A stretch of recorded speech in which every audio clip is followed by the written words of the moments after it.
You're watching Money Talk Viewpoint, and I'm Chantel Leeson. Successful businesses have one thing in common, and it's the right clients, prospects, and customers. And before I get started, now I want to introduce my entire group. AK Pandy's in the background. You won't see him, but he's going to tell us how much time we have left, because when you're having fun, you run out of time. Stuart Cruz is my co-host, and my guest speaker is Jason Mine. He'll be the last one I'll introduce. But before we get started, I want to thank everyone for being here today, particularly those of you who are with schools, high schools, and colleges who are looking to move your children forward into a very successful life and very successful career. Thank you for being with us. Now let me introduce my co-host, Stuart Cruz. Stuart is a chartered financial analyst. He's a quant investment advisor, a TEDx speaker, a published author. Stuart is also a venture capitalist and is a CFO for Virtual Family Office. Stuart, thanks for being part of our team. Thanks for having me, Chantel. Sounds like that introduction is more than I deserve, but I appreciate it. No, I think you're a great guy. You know, I want you to tell the audience the difference in a family office and a virtual family office. Yeah, great question. So a family office, I'm sure you're aware, the concept came, I believe it started with the Rockefellers. And what it is when somebody has, or a family has so much money, they can afford to hire a team of financial professionals like myself, CPAs, estate planning lawyers, tax mitigation specialists that are on their staff that can help basically reach their financial potential, right? But most of the people don't have that kind of wealth, because you can imagine with that staff on board, and somebody, if you're looking for the best of the best, you could really have a multiple million dollar cost per year. So in order for you to justify that cost, you should probably have in the neighborhood of 300, 500 million or more to actually have a real family office that is working as a team on your assets to make your assets work as efficiently as possible. Now, I don't know about your clients, but I don't have a stable full of those kind of clients. They don't have their own family office. My clients are millionaires, but they usually don't feel like they have enough money to, just retire and hire somebody full time. But most of my clients need some of those services some of the time. So that's where a virtual family office steps in. You can be proactive and give them the family office services that they would enjoy if they had their own family office, but certainly not at that same cost, and pretty much at their desire and an as needed basis. Okay, I want to ask one other question. How does that differ from just a financial advisor in private wealth management? Can you share that with the audience? Because a lot of people go to a private wealth management practice. You and I both work for major firms, and that's not the same as a family office advisor. Can you share the difference in that? Sure, and the distinction is really important. And I'll even tell you, for the first, call it 15 years of my career as a wealth advisor, of course, you want to service the clients in the best way possible. And I worked in those big bank environments before. But the compliance is such that they need to make sure that the firm isn't doing anything wrong. So a wealth advisor generally works in their own silo and in their own eco center to the extent that their company will allow them. So I know whenever I had a client and they were asking me advice on, let's say, insurance, which I don't sell. I'm actually licensed to sell insurance, but don't sell insurance. But I know I would get protective of my client's assets and start to talk, maybe not in the best proactive way for my clients, but how can I protect my own relationship with my client? And then when he's bringing the CPA in to discuss ideas, well, I wasn't allowed to have conversations with the CPA. I could, of course, give them tax documents, but in those large environments, you're just not allowed to have these deep dialogues and discussions about what's the best way to optimize my client's financial future, because a lot of times it doesn't involve the company you're working with, whether you're at a big bank or something. So with a virtual family office, that you flip the script. You go out of your way to be proactive and form a team. So you work proactively with the CPA and the client's other experts, whether they have estate planners that they have on board. And let's just say, by way of example, they have a bunch of real estate. When I was at a big bank, I couldn't recommend tax mitigation strategies or cost segregation or anything along those lines. But what we do now in a virtual family office is we proactively look for opportunities. We bring the CPA into the conversation. We bring in an expert as needed. So let's say it's cost segregation. You bring him in, you make as a team working together. And you can imagine, pick a sport. You work better as a team, not as individuals, right? Individuals trying to be superstars.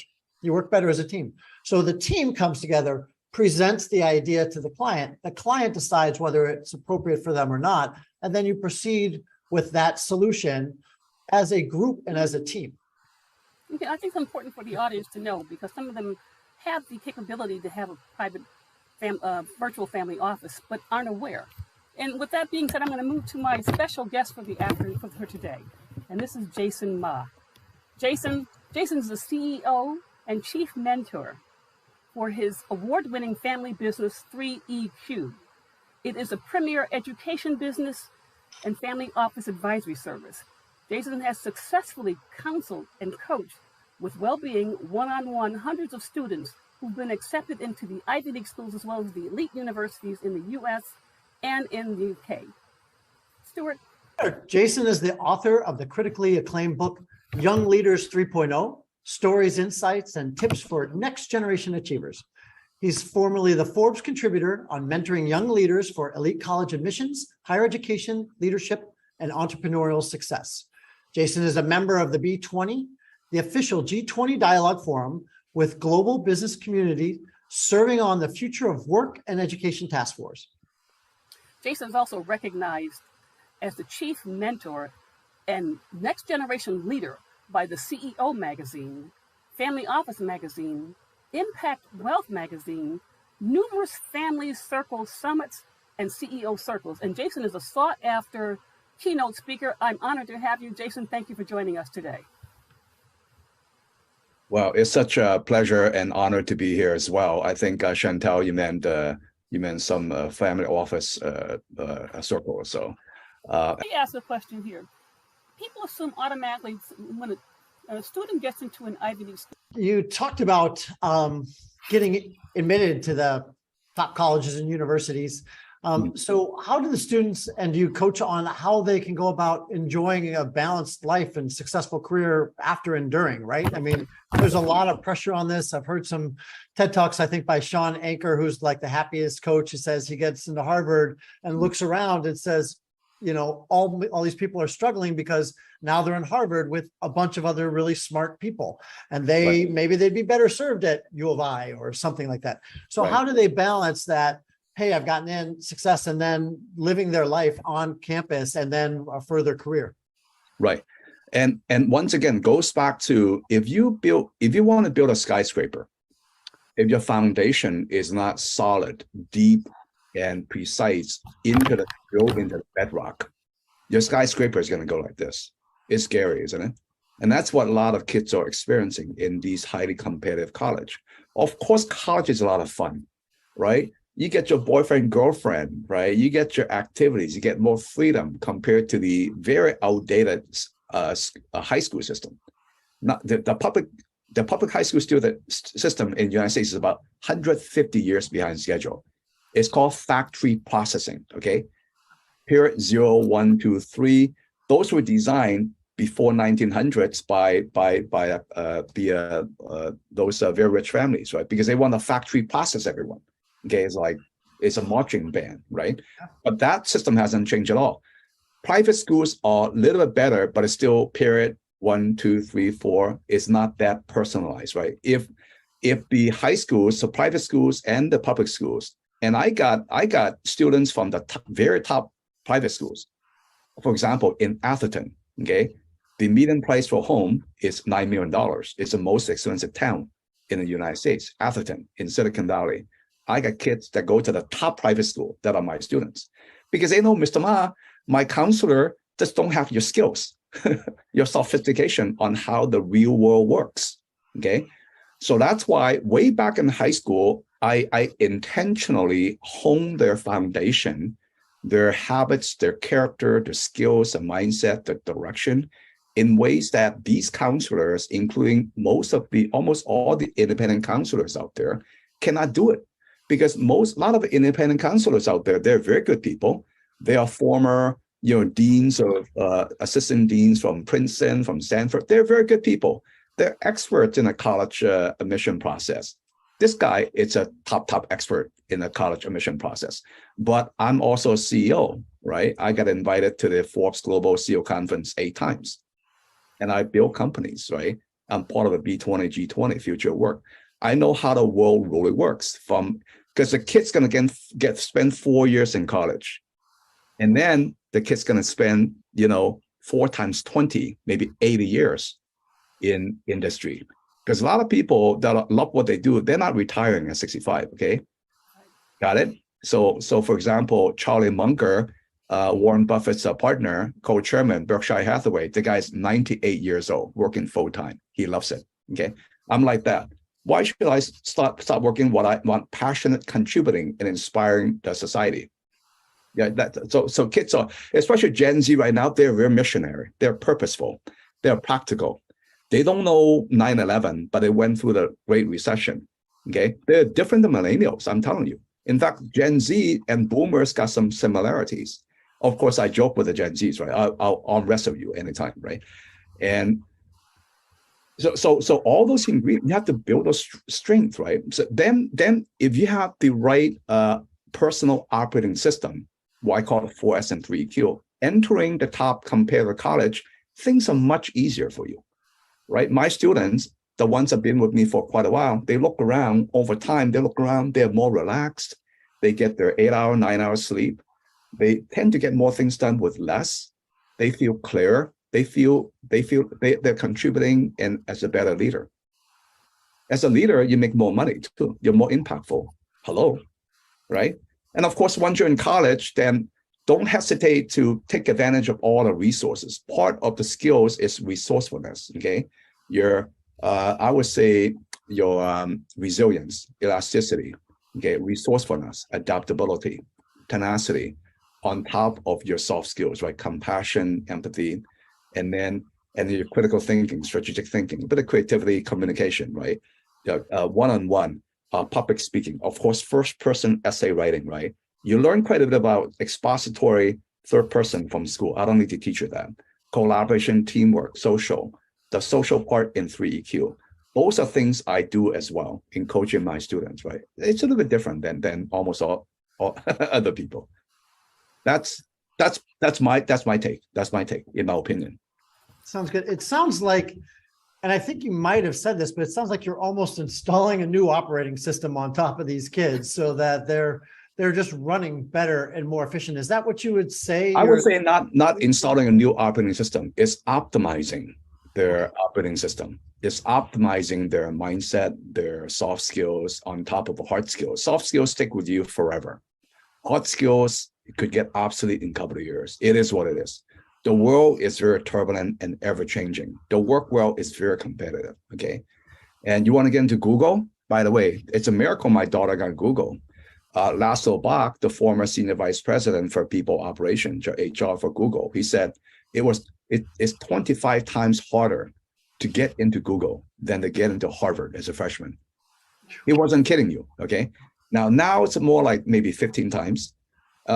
Google hires only 0.25%, 1 out of 400 applications. Think about that. Okay, Harvard admits less than 1 out of 20. So did they only hire Ivy Leagues out of Google? No.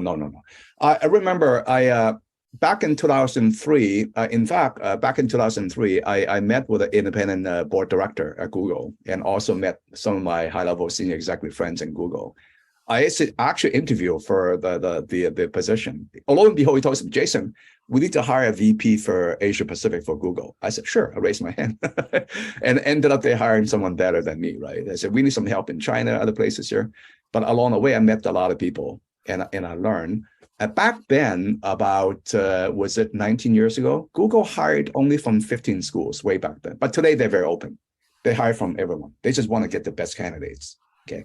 So different thing. There's separate subject. Yes,